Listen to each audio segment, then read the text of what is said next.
Hey everyone, Mo here, and before the video begins, I just want to let you guys know that my schedule has opened up for me to do coaching again. So if you're interested in private one-on-one coaching for me to help you, whether you're a newer player and you want to excel at the game very quickly and learn the fundamentals without developing any bad habits early, or if you're an experienced player who's already maybe platinum or diamond in your top 1%, but you need some help filling in the gap to get you to that 0.01%, to make you just some of the best, then hit me up on Discord and I can get you in some private one-on-one coaching lessons to help you polish up any skills you want to refine and help you learn all of the secrets to becoming a top player. That's it. I hope you enjoy the video. What's up everybody, Mo here, and today I'm bringing you guys some gameplay and kind of like a how to play on the Bard Galio deck that got really popular about last week, and it's still really played. I think it's like the third most played deck on my meta Monday. So I'm gonna go ahead and play some games with you guys, show you how it works, show you why it's so strong, kind of show off some of its strengths, some of its weaknesses, and yeah, just kind of give you a rundown of what the deck does. So first thing you'll notice is this deck has a lot of challenger units. It plays Fleet Feather Tracker, Broadwing Protege, it plays Silverwing Vanguard, one of, and then it plays Silverwing Flight, which can create you Silverwing Vanguard or a Tracker. I rarely ever create Blinding Assault. I don't even know when I would create this. Maybe it gets a deck that plays like Flame Chompers or something, but most of the time I've just used it to create either Silverwing Vanguard or a Fleet Feather Tracker, depending on how much mana I have, stuff like that.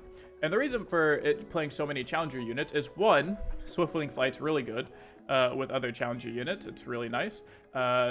It's really good at leveling up Bard. Like if you have two other challenger units, this gives it gives +4, I believe. Yeah, total stats. So it'll give +2 to Bard's leveling per challenger unit attacking with you.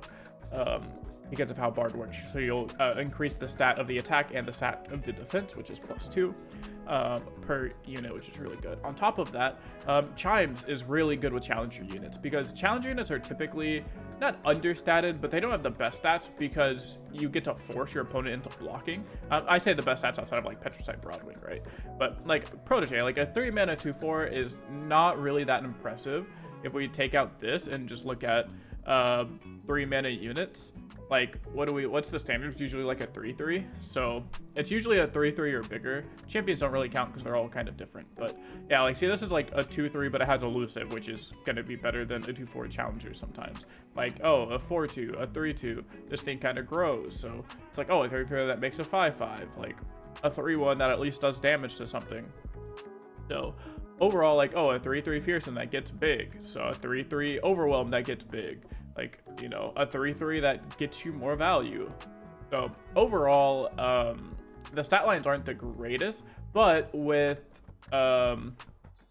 Chimes, it kind of helps that out. And then also Chimes on top of things like the Silverwing Vanguard is absolutely insane, because it starts buffing a whole bunch of more stats than just the Silverwing Vanguard. So instead of giving +1/+1, you're kind of giving +2/+2 in a way. You're giving like two things +1/+1, and that's really cool.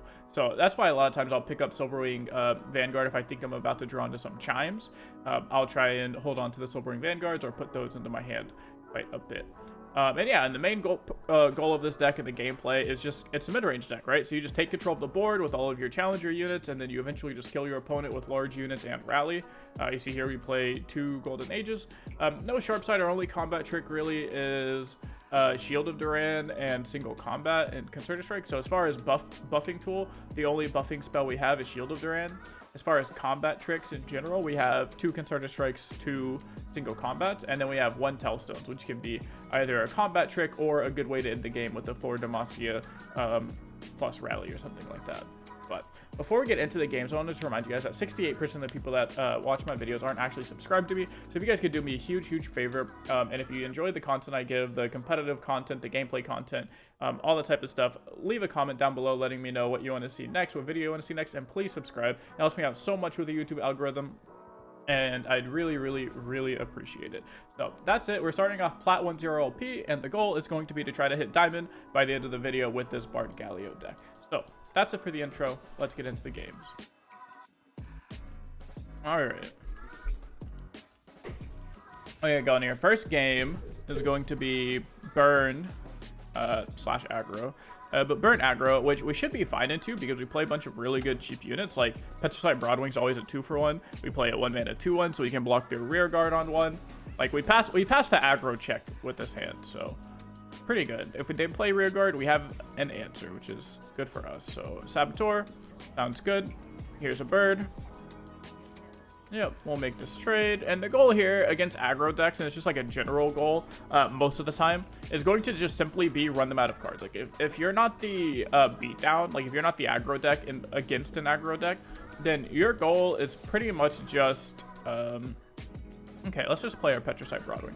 Your goal is pretty much just beat down your opponent. Like just okay, we're just gonna pass. We don't need to, or not beat down your opponent. Sorry, your goal is just to run them out of cards, run them out of resources.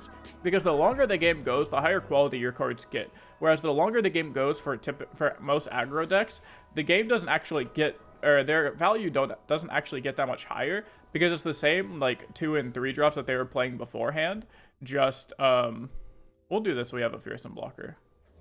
It's the same 2, 1 and 2 and 3 drops they were playing beforehand. They're just playing them now on like turn 5, right? So this is fine. I don't really know why they're doing that. This attack for them is overall really bad. They push 2 damage here, but I don't even lose a unit.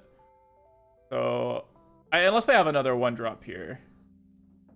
If they have a 1-drop, this is acceptable. Okay, yeah. That didn't make too much sense to me, because all that was going to happen was I was going to block the Ephemeral with my Barrier unit, block their Fearsome unit with my 3-2. I take 2 damage, and I still keep both of my units, and yeah. So, pretty good game 1. We take those. So, Plat 1, 20 LP. Let's see. Alright.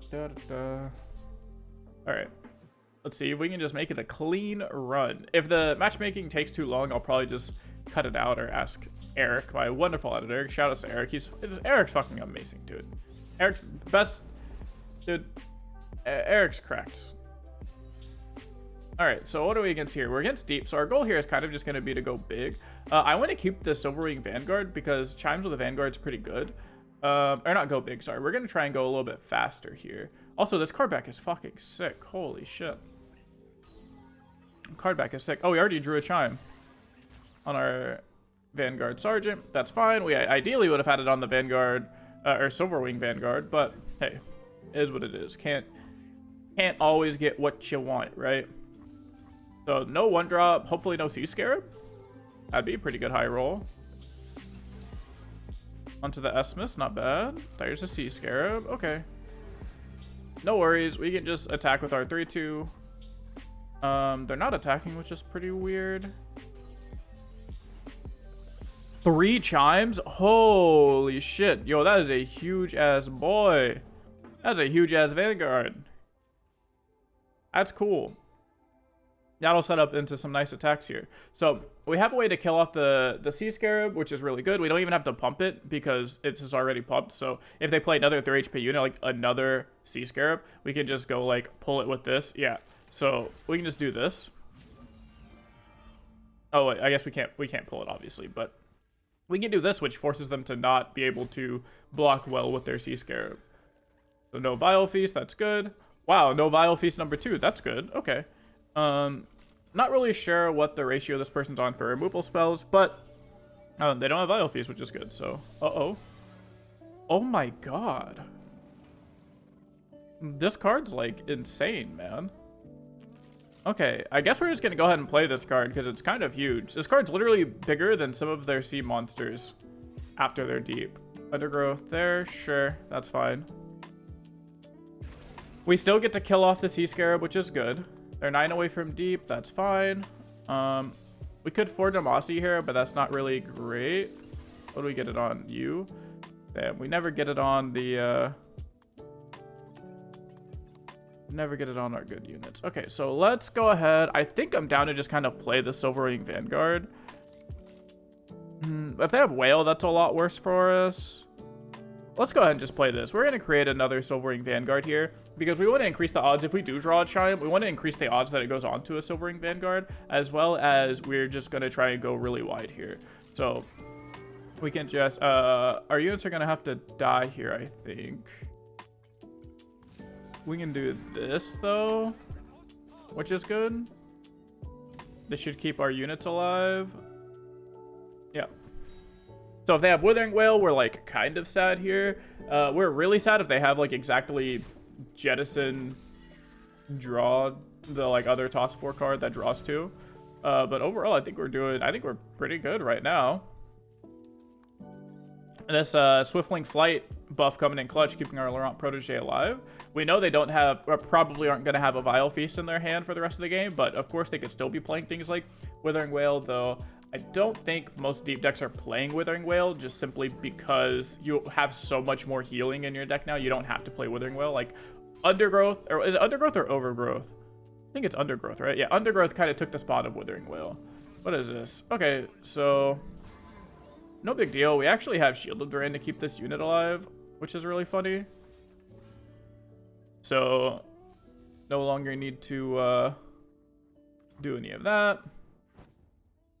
And then we're just going to go ahead and shield this so it can't die to the sapling. And I think we're going to go ahead and play a bird here just to kind of fill out our deck.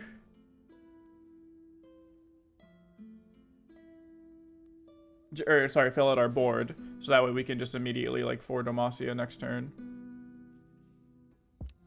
So he's setting that up for an Undergrowth. Totally fair. Though if he had Undergrowth, I'd assume you would just kill off the Silverwing Flight, but who knows? Who knows? Alright, so... Oh, we drew the rally. Dang. Okay, so I kind of don't want to 4 demacia anymore. I kind of want to just attack my opponent now. And that's because we get set up for a 4 demacia rally in our future turns. And I think that's pretty good. This is also just lethal on the open attack. We don't want to give him a chance to do, like, I don't know, anything crazy.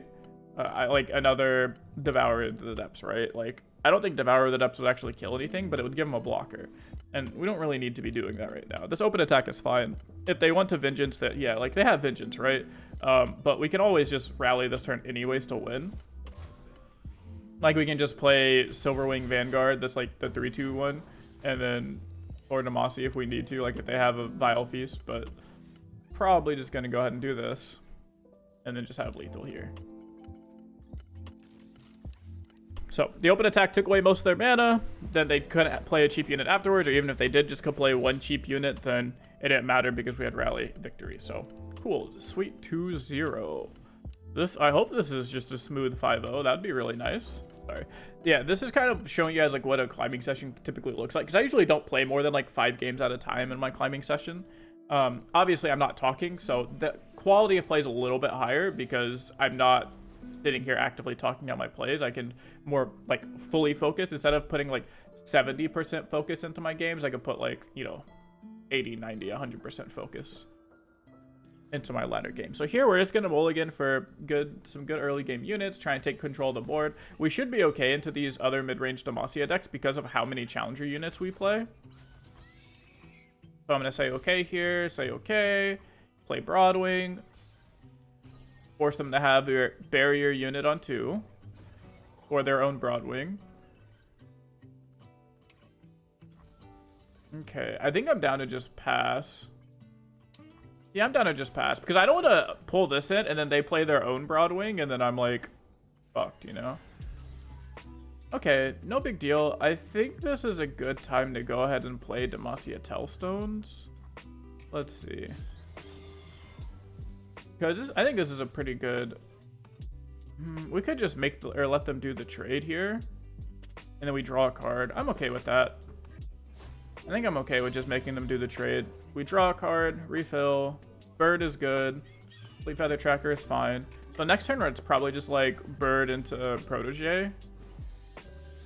They drew a Chime and we didn't. That's pretty annoying. There's a Poppy.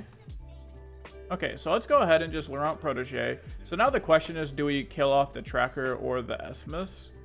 I'm kind of down to just kill the Esmus, right? Am I down to kill the Esmus? What do we want to do here? Kill the elusive, kill the actual unit that's challenging. Probably just kill the challenger unit. I think it's just kill the challenger unit, because overall, like, our goal is just to create board control. Like, we're just trying to control everything happening here. If we start drawing chimes right now, it's not going to be too crazy. Ooh. Let's kill something. What are we killing here is the question. This is Grant, right? I think we kind of have to kill this thing. Otherwise, shit gets too crazy. Oh, he drew the Pale Cascade. Dang. He didn't have the Pale Cascade last turn.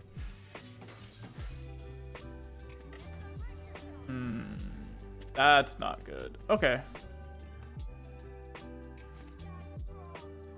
Okay. That's really not good, but we'll see what we can do to come back. We do have demacia Telestones for and a Detain. These things buffed each other. Okay.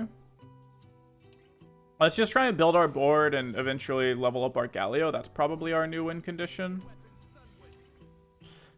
4+4. Okay.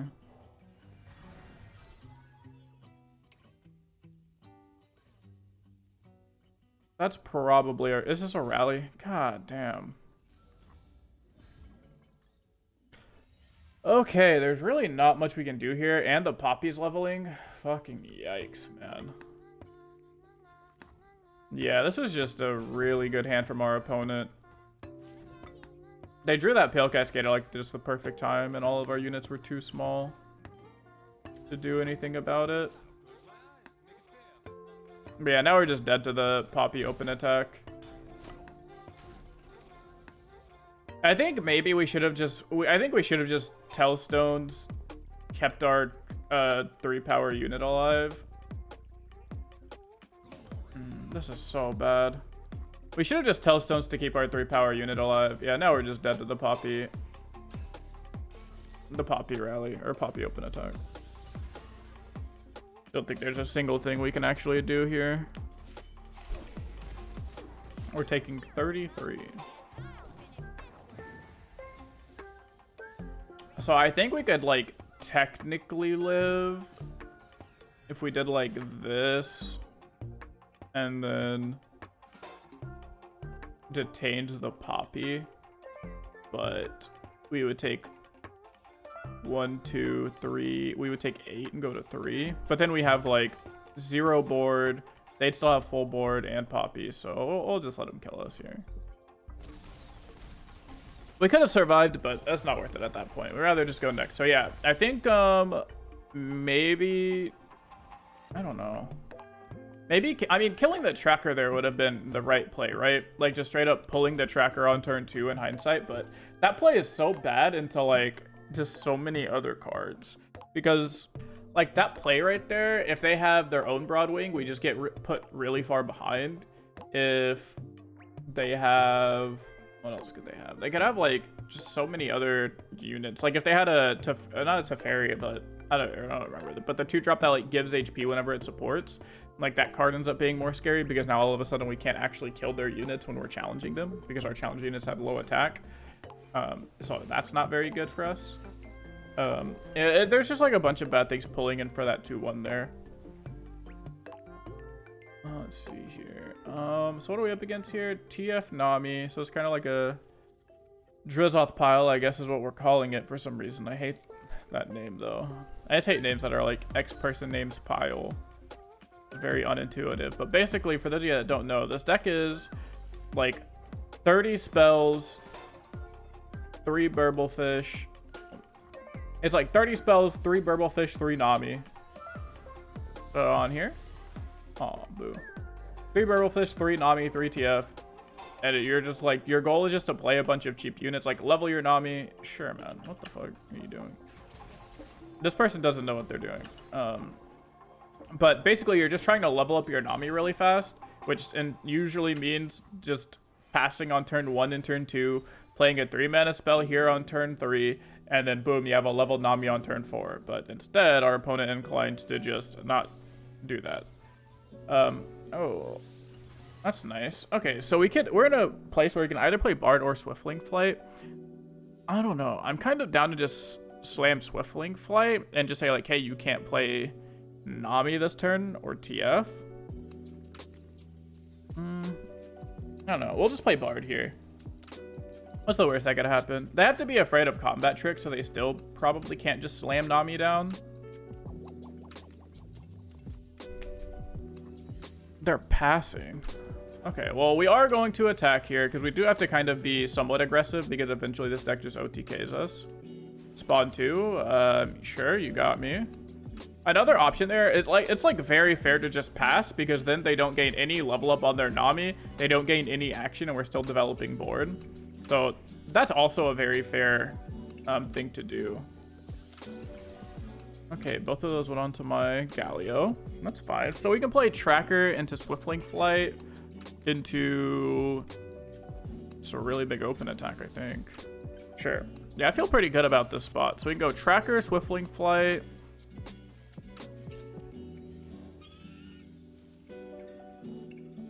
What else you got for us? Go Hard. So this guy is on the Go Hard version. That's fine. I know the most recent version isn't Go Hardy, but it is what it is. Okay, we got 15 chimes. We'll have 18 chimes in our deck. Hopefully we get one onto the Vanguard so they don't die to Go Hard. Nice. That was perfect. Okay. So we'll do this. So now we have a huge board. We have a rally. Like, this is looking really good for us.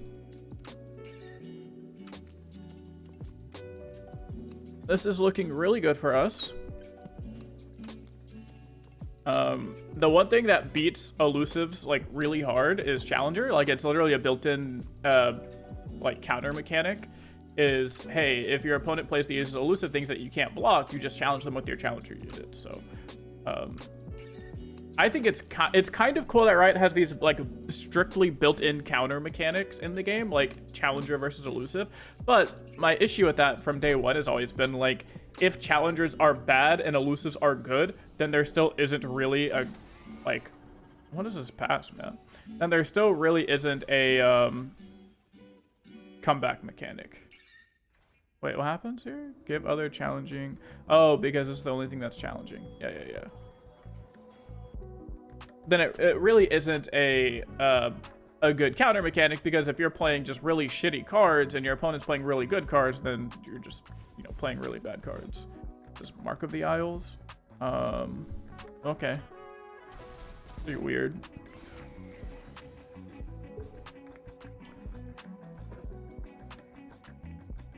Pretty weird, but we have rallies, so I'm not too worried. We can just pass. Maybe they play another one. Maybe they play another Burbly Boy. Or, yeah, like a Nami. Here we go. That's really good for us.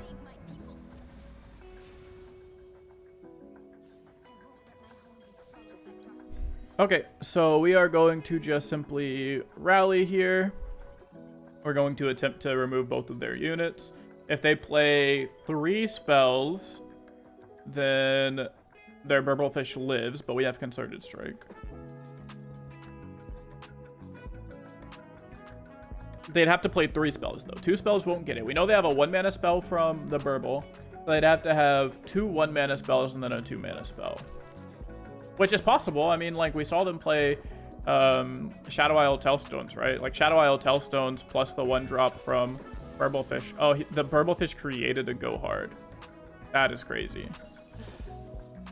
Okay. Alright, so they have to have 2 more... They have to have 2 more spells here, which is very possible. There's 1. Yep. There's 2. Okay. I mean, they're getting there for sure. We removed the Nami, though, so that's good. And they have another Burblefish. Okay. And another Burblefish. Okay. This is looking to be a kind of scary turn, possibly. Draw a follower, then activate the effects of all boons in the top 3 cards of your deck. Okay. So, how can we win? I think it's kind of like just play Esmus. We have 8 mana, so we can go Esmus Concerted Strike. Dang. These are all 0. I don't think we're ever dead here, but we could be. I mean, they have they're gonna have their whole hand is like 1-mana spells. We might just straight up be dead, and there's not really anything we could have done about it. All right, we have to play this. Okay. Yeah, so they have 4. They're gonna have 4 1-mana cards in their hand, which is 1, 2, 3, 4, 5, 6. So 4 out of the 6 cards on their hand are just 1-mana cards. Go hard. This was just from the deck, so I assume they don't have another pink spell. Otherwise, they would have used it on Esmus to remove the blocker.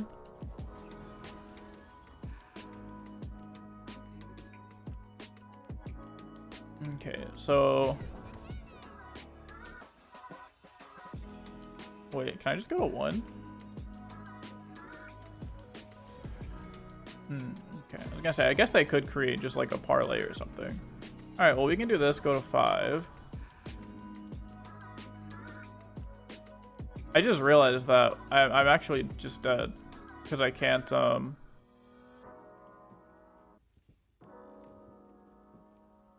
yeah. I'm actually just dead because I don't have enough power to actually kill any of these if he buffs them again. Yeah. That's pretty annoying. His hand was like super high roll though. Like, his hand was giga high roll. I should have just passed earlier. Damn. He only wins there if he has like exactly Shelly or Nami after I've already killed his Nami. Which, I mean, if they have it, they have it, right? There's not really too much we can do about that. What other play could we have made? We could have... If we didn't challenge the Nami, I think we like lose 100% of the time. We kind of just have to force them to have the 3 spells there to keep the Burblefish alive, which, I mean, they had. And not only did they just have, like, 3 spells to keep their Burblefish alive, but they had, like, insane spells. Like, they had Fainting Memories, which gave them more Burblefish, which gave them more 1-mana spells. So, I'd say that's pretty good. But hey, we don't let that bring us down. We just keep trucking. So not an easy 5-0 sweep, so that's good. It just means more content for you guys. Not good for me because I just want to stop playing this game as fast as possible, but good for you guys because you get to see me play this game for more. I'm just kidding. I like LoR. I enjoy playing LoR. I have to stop saying things like that because people take it serious. If I say something like, I can't wait to not play LoR, people are like, yep, Gabe's dying. See, Mo hates LoR. He hates LoR. I have to stop saying stuff like that. Alright, well, we have this Esmus, which is good. Anything at 3 HP is really good against thralls and just Freljord in general because they can't, like, avalanche you or blighted ravine you, so this is good. Hopefully this goes on to Broadwing or Bell. We'll take either. Bell, that's good. Alright.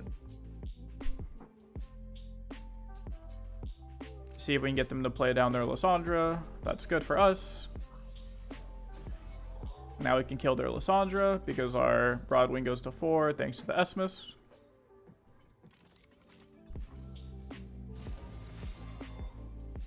So we kill the Lysandra, do a bunch of damage to them. We don't have Rally though, so if they have Blighted Ravine, we're kind of sad. And they're really digging for that Blighted Ravine. If we had a Rally and they Blighted Ravine, they would just get like super fucked here. Because we would just make this bigger and then just slap them around.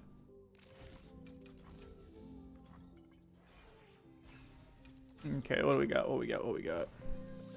2 chimes. Oh, both on this unit. That's pretty good. That is pretty good. If they offer a pass, I'm down to just take it. Blighted Ravine. Okay. Yeah, we'll just Protege here then. Totally expected, totally fine. So they could have a Thrall here on turn 5, but they can't have multiple Thralls, which is good.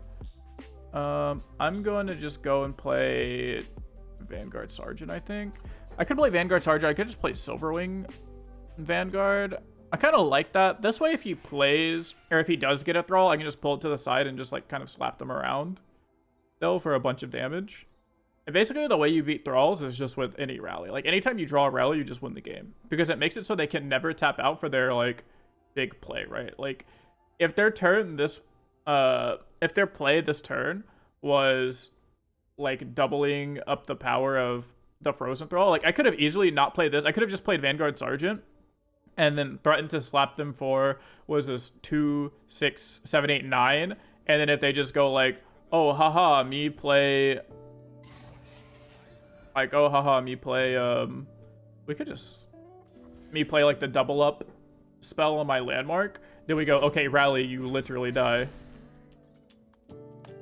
So, rally is, like, having a rally always forces your Thrall's opponent to not be able to tap out for their big cards. Bard, good. I think I'm down to just... Okay, Preservarium is fine.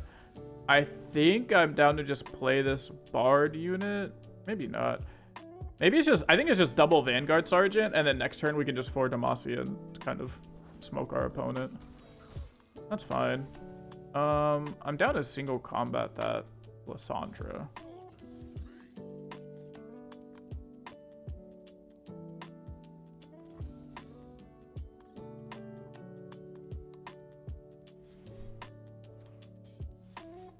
Yeah, I think I'm down to just single combat this Lysandra, right? I think this looks good to me.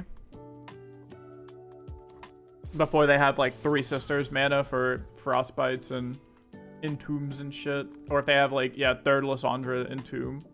Like, might as well just do it now while they're tapped out. No reason to wait. A lot of people will wait there and then get really punished by frostbite or 3 sisters or something like that. So, this is a really good spot. No rally here, but should be okay. Let's go ahead and barrier something, because I really just want my biggest board possible. So let us... What do we want to barrier? What's the thing? What could they have that would make us care? Avalanche? Okay, we're just going to do this. I don't think Thralls plays Avalanche, or most Thralls decks don't play Avalanche. So we can just do this into a 4 demacia and just have a 6-wide FD. And people started using FD as an acronym for 4 demacia. I play a lot of Smash, and I was like, what are these people talking about Final Destination for?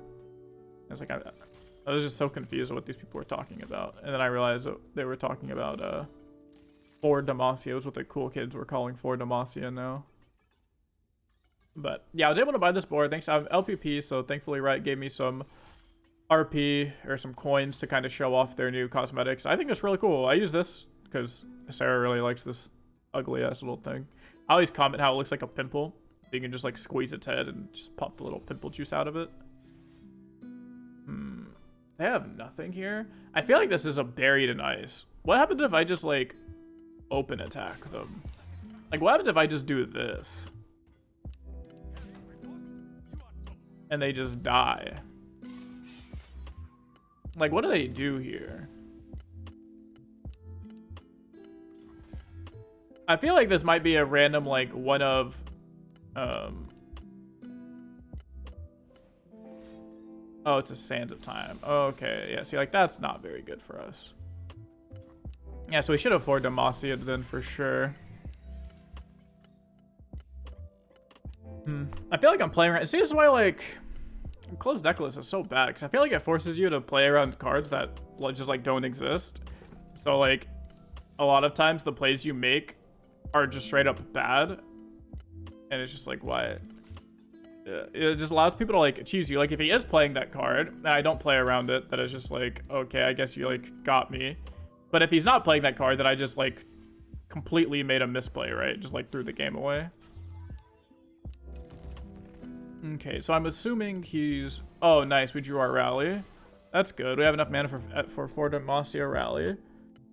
So there's a chance we can still get there, especially if they just summon a thrall and don't summon like a bunch of thralls. Because we're not like dead, right? So any 2 units kill him. So instant century, yeah. Sounds good. We could also just kind of kill these things if we wanted to. So... Okay, do we actually have lethal on the attack, though? Because they have to play Blighted Ravine to kill us. I think I'm just going to say okay, and then force them to have Blighted Ravine plus, like, a bunch of cards. At the very worst, we can turn the game into a draw, maybe. But if any 2 cards connect, they're dead. If any 2 units connect, they're dead. If some 1 units connect, like, they have to block this one for sure. They have to, or they're gonna block this one. So let's go ahead and barrier up. I don't know who to barrier up. Let's barrier up, I guess you. Let's barrier up the Bard here. So they shouldn't be able to... is this a deny? Oh no, if it's deny plus... Oh no. Is it deny plus second Blighted Ravine? We might be in some trouble here. Okay, it's not. Whew. Okay, I definitely should have rallied first then. Should have rallied first. That's a lesson learned. No reason to for demacia first.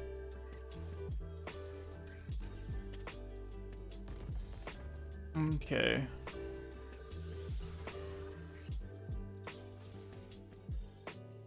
Okay, let's go ahead and for demacia then.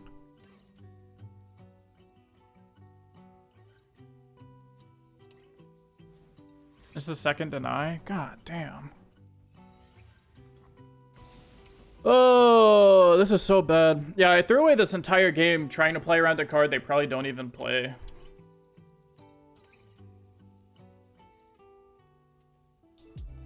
Yeah, I should have just rallied first last round too. Sure. So yeah, we probably lost this game. So they have 4 blockers. This card's pretty irrelevant. Let's go ahead and just pull you. So they have to block. They block you. They take 3-4 damage. We basically would just need this to hit our non-blocked units.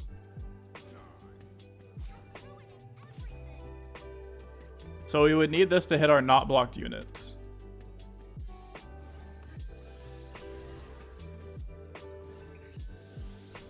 Not a single one hit not blocked units. Damn, we actually just lost.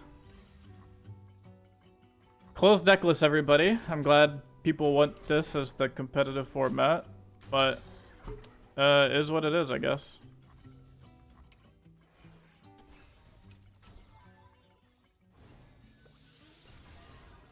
Is what it is. This is what people wanted, so this is what the people get. Really not much we can do here. Okay. Is what it is. Obviously, I should have played, like, 4 demacia. I should have played my 4 demacia to attack. That forces out the first deny. Then I should have played rally first. That forces out the second deny. And then when it gets back to my turn, I can 4 demacia again. And then I probably win the game. So that was the more correct sequence of play. So I definitely didn't play perfectly. It's just like the fact that I even had to think about this possible scenario made me mess up. Like, if I didn't have to think about the fact that, oh, they could possibly be playing this weird, like, one of, none of those thoughts would have ever crossed my mind, and I would have just cast the 4 demacia there. And then not had any of that happen. Like, he straight up, like, just would have died. Or at least, like, got the deny out of their hand so they can't play the 6 mana spell. Wait, would they have died that turn? Like, now that I'm thinking about it, they probably don't have enough mana for... They had exactly 9 mana. So they don't have enough mana for deny plus the 6 mana spell. So they definitely would have just died. But... oh, well, it is what it is, I guess. Okay. Hit you with my 2-drop. I was hoping they played, like, not this, so I could kill it with... or so I could attack with this. Sure. We'll go ahead and just barrier this up, so that way we get a free block. We either get a free kill on the Flame Chompers or a free kill on the Lulu. Either one works for me. This just completely stops them from doing some stupid Poro cannon out the Flame Chompers thing, or discard Flame Chompers, do shenanigans. Oh my, that was pretty big. Okay, let's go and do this, and then we can Petricite Broadwing. That protects us from Mystic Shot. That makes it so even if they have Mystic Shot, we still kill off the Lulu.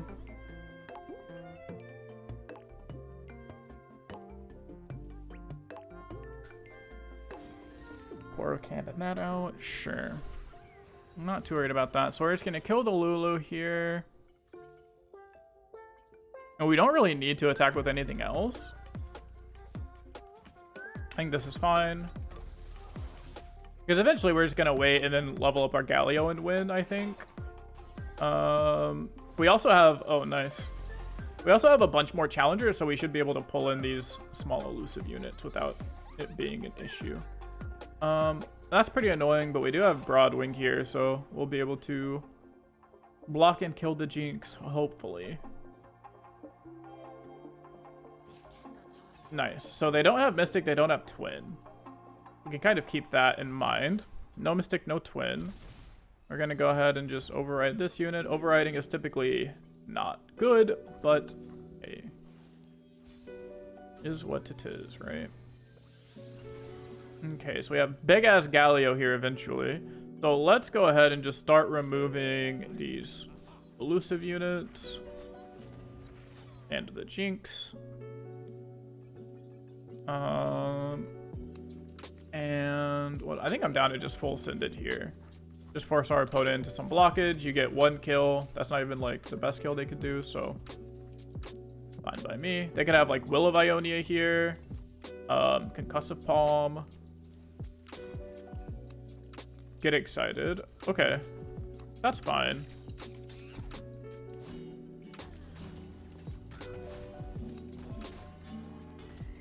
That's fine. They keep their Jinx alive, but their hand's still pretty full. We get Durant Sculptor. Oh god, they have so many elusives, man.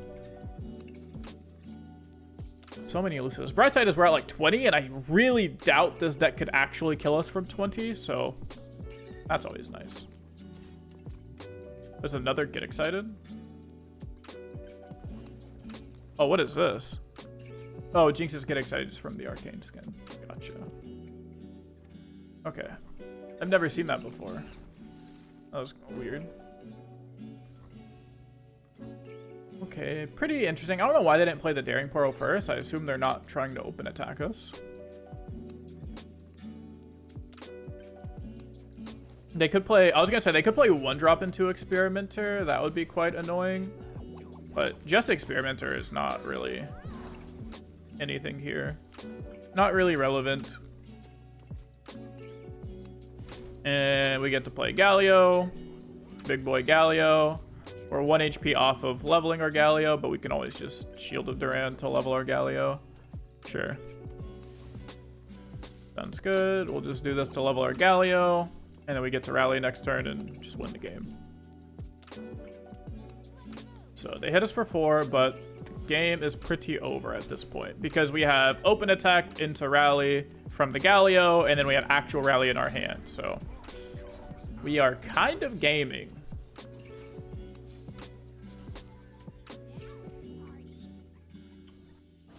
We are kind of gaming. So we'll just do this. Kill the Jinx.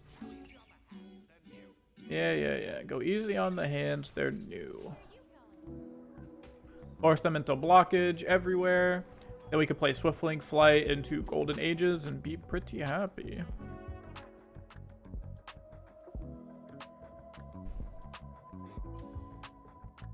So we do this. We play Swiftling Flight into the rally.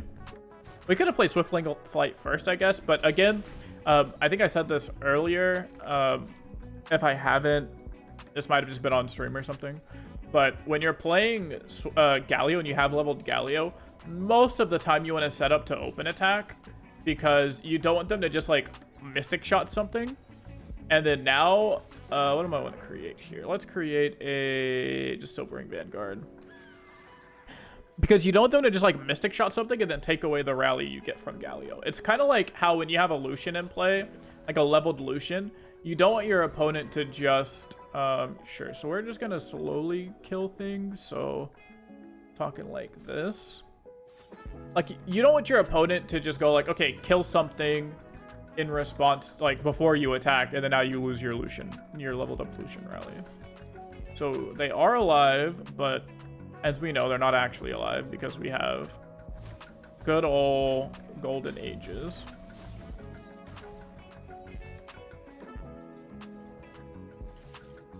Okay, and we'll just barrier up you. And that should be a game. And we should be back to plat 1. No worries, Chief. Yep. That is a good game. Cool. Alright, back to plat 1 where we started. No big deal. Let's go ahead and speedrun this out. Let's go fast.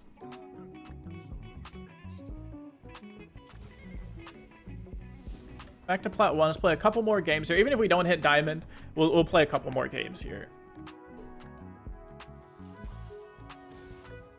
Because I personally cannot play too many games of LoR in a row. Really of just anything in a row, but... Alright, so we kind of want to go fast. We want to rally. So we want early game pressure into rally. This is okay, early game pressure into rally. Not really pressure, it's just early game units. If we, however, end up drawing some chimes or draw a Broadwing, this is really good for us. Okay, here's my 1-drop. 1-drop, drop top.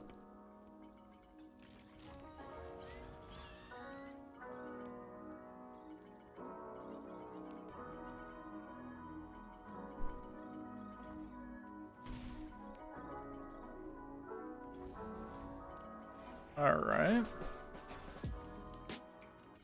Not a 1-drop, but, or sorry, not a Broadwing, but it's okay pressure, not bad pressure. Sure, that's fine.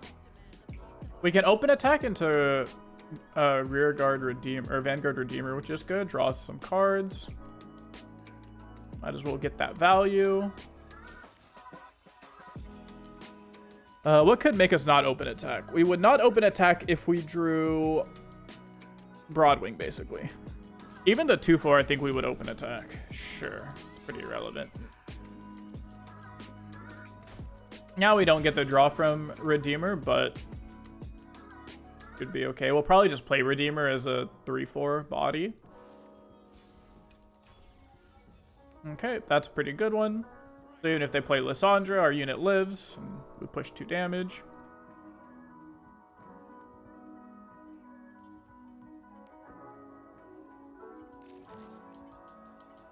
So we do have the rally here. We're kind of just missing the pressure.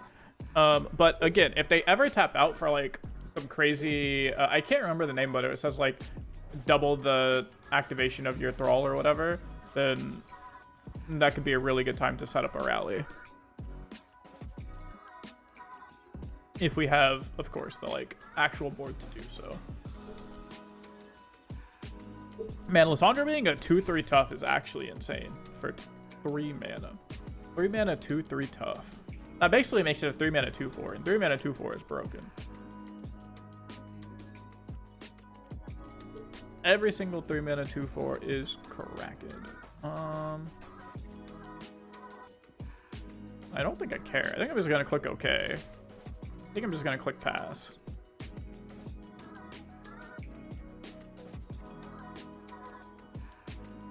Let's see what our opponent wants to do here. We might just play the Redeemer just to have a body. Like if they play Promising Future here, this could be a good time to just straight up play the Vanguard Redeemer. Just to have that 3/4 body in play to start spanking them. Because a common play pattern here would be like, oh, okay, I'm pretty safe. Promising Future my Frozen Thrall.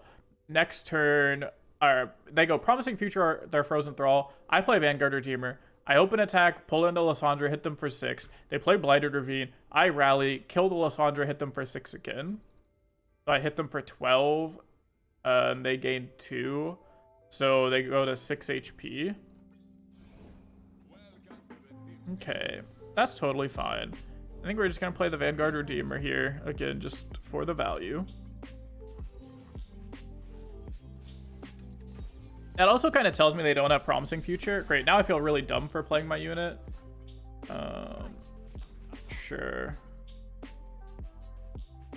So let's go ahead and just do this. We can set them up for a Blighted Ravine, but we at least get to push some damage. Oh, the Blighted Ravine only does so much. Not a Blighted Ravine. Okay, we can pass. Really isn't too much for us to do here. As long as it's not like Avalanche, we're okay. Avalanche would be pretty annoying here.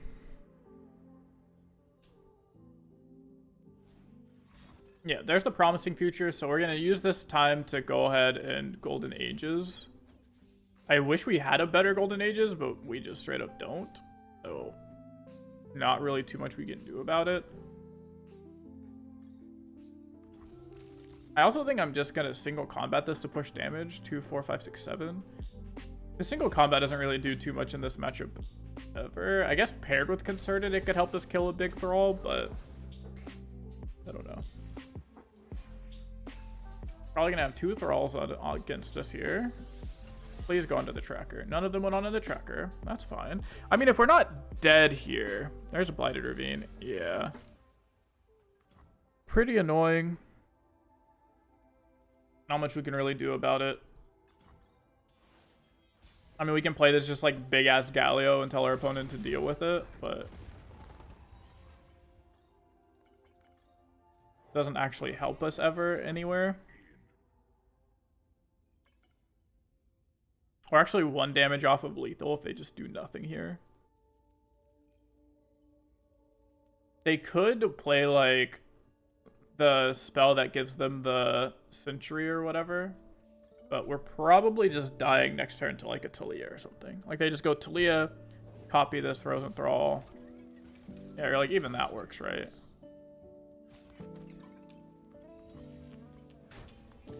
Okay. So we have single combat Concerted Strike, so we can actually remove both of these thralls. They're not copying it with Talia, which is really, really good for us. I thought if they would have copied it with Talia, there was like a 100% chance we lose. But because they're not doing that, we're probably okay. Because we can kill both thralls here, which is good for us. Broadwing, both went onto the Fleet Feather Tracker. Okay. Yeah, so this was just a case of like just drawing these useless ass spells early on and not having... Okay, so we can just Concerted Strike this. Take 2.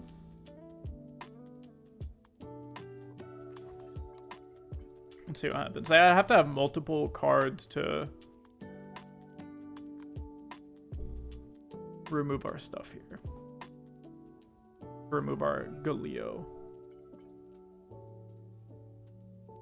They could also try to go for a Fury of the North, which will put this at 12 HP, but then we kind of smoke them out with a Shield of Duran.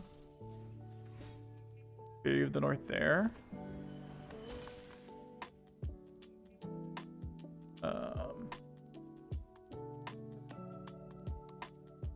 I'm actually okay if he just wants to kill my Galio. Oh, this double Fear of the North? Oh no, this guy's about to get blown out so hard. Okay, well now, I mean, we just shielded their end here. But, yeah. If they would have killed our... If they would have just done the one 3 sisters, killed our Galio, I would have actually been really okay with that. Because... Oops, sure. I would have been really okay with that because that means we get to play a second Galio and actually get value from it. Like, we would have played, like, our entire hand. We would have played, like, 1, 1, 2. Played our entire hand out, and then Galio, been able to level the Galio and actually win from there. So, okay. Galio gets big. 1 chime. Yep, onto the Broadwing. That's good for us.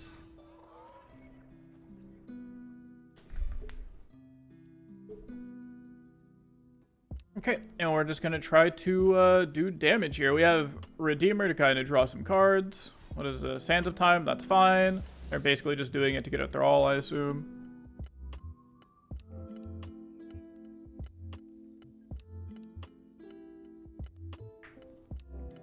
There removes the spell shield from my Galio.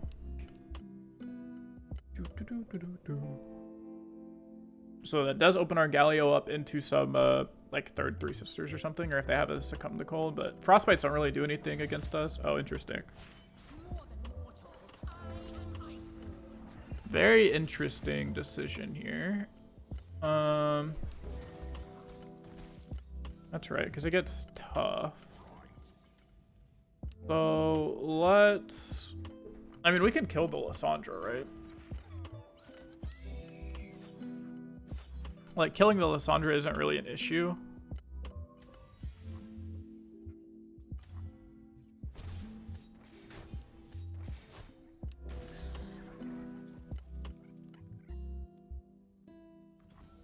And we just do like this.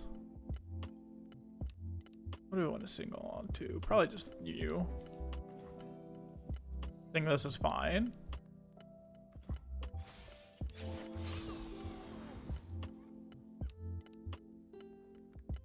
I think I might have missed out on a damage. Might have been able to do all of that beforehand, but it's fine. This is really good. If we draw Chimes, which we should be drawing some Chimes here, they go on to Silvering Vanguard. Okay, one and one's not bad. 1 and 1's not bad. Okay. 10th century to... Oh, this is so bad. Yeah, imagine possibilities. Sure. So we can block this, go to 1. So they'd have to have second Blighted Ravine to kill us here. Because I think we can play... I think we can play Vanguard Sergeant, Silverwing Vanguard. I really don't want to sacrifice my Galio here.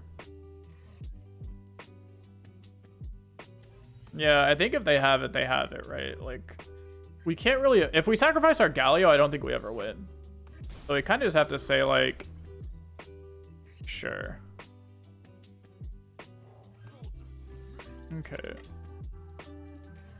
Like, there's nothing we can really do about it. Because we have to eventually try to win the game, right, guys? So, yeah, like...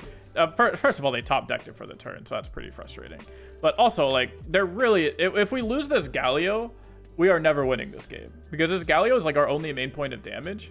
Because we would have just gone, like, Silverwing Vanguard, 4 Demacia. We could have pulled all 3 of their blockers and then tried to win through there. But, again, like, if we don't have the Galio there, we'd have to draw another, like, really large unit, or we're just screwed. So... All right, let's play one more game. One more game here. A lot of these games are pretty unfortunate. Like the what was it? Like that game. If we had like any unit to play instead of having our hand be full of concerted strikes, we'd be able to punish them earlier and be more aggressive. If we weren't in closed deck list the other game, I wouldn't have thrown the game away because I wouldn't have had to think about all this other crazy shit that could possibly be happening. This card's pretty good against control. So, it's all good.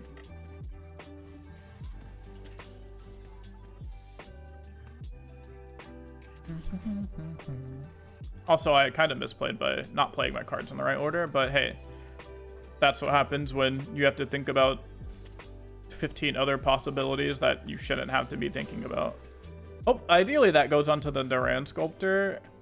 Let's go and play this, because maybe they're trying to sack up 6 mana. If they have Elise, open attack here is fine, but if it's just like a Mystic Shot, or if it's just a Vile Feast, then like this play is better, right?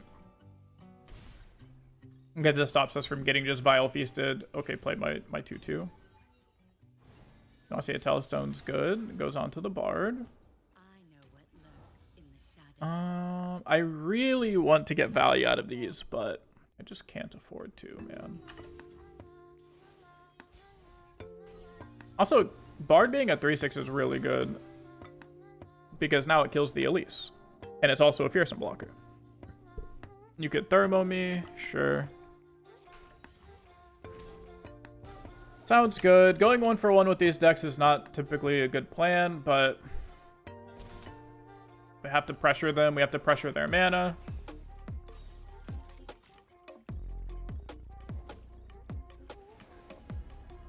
Okay, we can play Esmus into Vanguard Redeemer here. See what they got for us. Like, we have to try to stop their progress somehow, right? Another Galio. Not exactly what we wanted to see. Can't really do anything. I mean, we can just make this unit bigger when in reality it actually just makes it smaller. I guess we just have to pass. And goodbye, Galio. Hopefully the unbuffed one. That's good. Oh, he actually unbricked my hand for me. That was nice of them.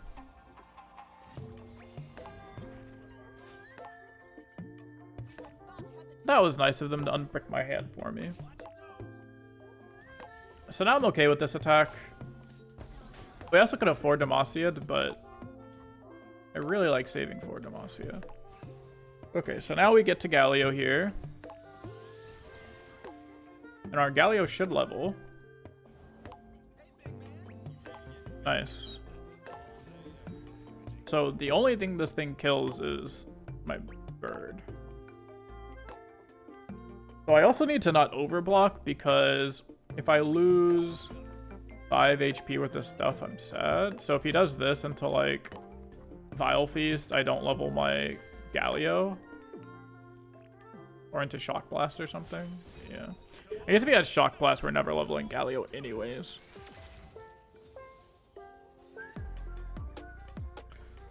But, oh well. This is fine. We can always just play like Petricite for Demacia. It's a pretty good card. So we have 11 mana, so this for Demacia is 7, 8, 9, 10, 11. So we have exact mana to do all 3 of these actions. I also could just straight up have single combated this J so they don't get value off of whatever it is they're about to do. Like if they have another Shock Blast or like even that. That's not the worst thing in the world, but it's definitely not great. I think I'm going to go ahead and single combat the Jace anyways here, just so they have one less blocker.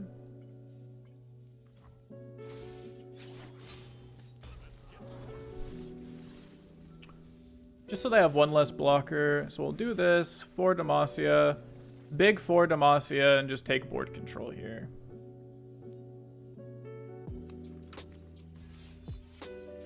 Okay, so I can lose 4, 5. I can lose 9 HP. So this is 3, 6, 9.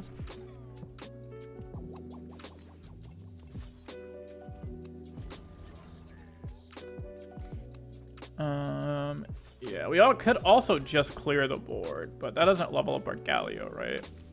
If we try to do this, then we don't level up Galio. And I think we really want to level up our Galio. So I think we'll just keep this back and attempt to level up Galio. This still doesn't level up Galio if they have like a Mystic Shot or something afterwards, but I'm just gonna hope they don't have a Mystic Shot afterwards or a Vile Feast afterwards. Nice, they don't. Alright, cool. So we level up our Galio. It's pretty pog.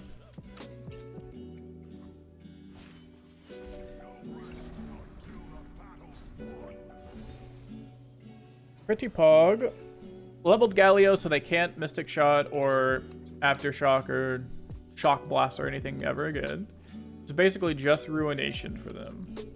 Or like Vengeance and stuff.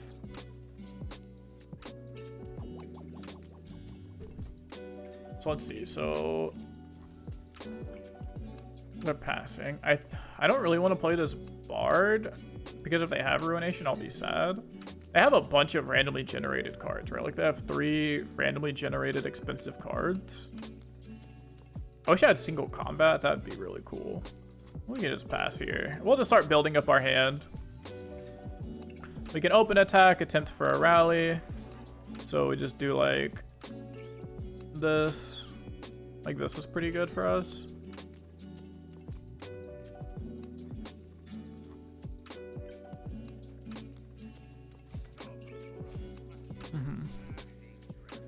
Sure. So we get a rally here, assuming they don't just have like Vengeance, Vile Feast Vengeance, but there's really only so much we can play around in these decks. Like eventually we have to just start attacking with no, like not drawing rally against the, sure. Do I want to concern to that? Probably not. Like not drawing rally against the control decks has been really tough for us. Because rally into control is really just like how you beat control decks most of the time is with that rally card. But we put them in a spot where they can't really Ruination us. Did anything die on my side? I don't think anything died on my side. Pretty sad. Yep, so this Ruination, not very good for them. We basically just immediately refill our board and then rally, so pretty happy with that. So we playing ground Ruination well. We get to... Oh, I should have played Bard first. I should have played Bard first because if I... Nice.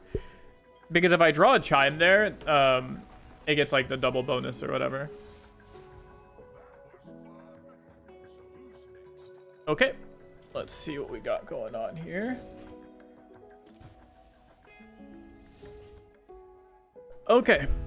All right, so we ended with 50-50 win rate. Some of those games were unfortunate. One game I really misplayed. I mean, just like, even without the closed deck list, like I just misplayed, right? And that's something really important to notice, is not to just blame things like, oh, closed deck list sucks. Like, while closed deck list does suck ass and is not competitive in any fucking way, shape, or form, like, I still misplayed that game. Like, I still very much should have won that game if I played correctly. So that's something I want to point out, is that it's okay to blame things if in, like, the long run you actually realize, like, what made you lose the game. It's like, I didn't lose because closed deck list, I lost because I just simply played my cards wrong. And that's something very fine to realize. Like, did I play my cards wrong because I had to think about a bunch of shit and got distracted from closed deck list? It's like, yes. But in the end of the day, like, I still could have won if I just played my cards right. Let's see, what were the other losses? The other losses were to Brawls again, because I didn't have a good opening hand. They had the Blinded Ravine off the top. So those were 2 losses. We had one more loss in there. I don't remember what it was. But I'm sure I'll look back at it and just say, like, whatever it was I messed up on. But I hope you guys enjoyed the deck, this Bard Galio deck. It's really strong, even though I only had like a 50% win rate and a small playing field. Again, if I was like fully focused, I'm sure I would have won at least like... I would have won at least one of those games. Like the other ones, I don't feel rushed. I feel rushed when I make these videos because I know people don't want to really sit here and watch me think for like 2 minutes at a time. So I kind of feel more inclined to make a decision faster. So I would have eventually came to the conclusion that like it doesn't really matter if he has it or not. Like, this is the most correct play.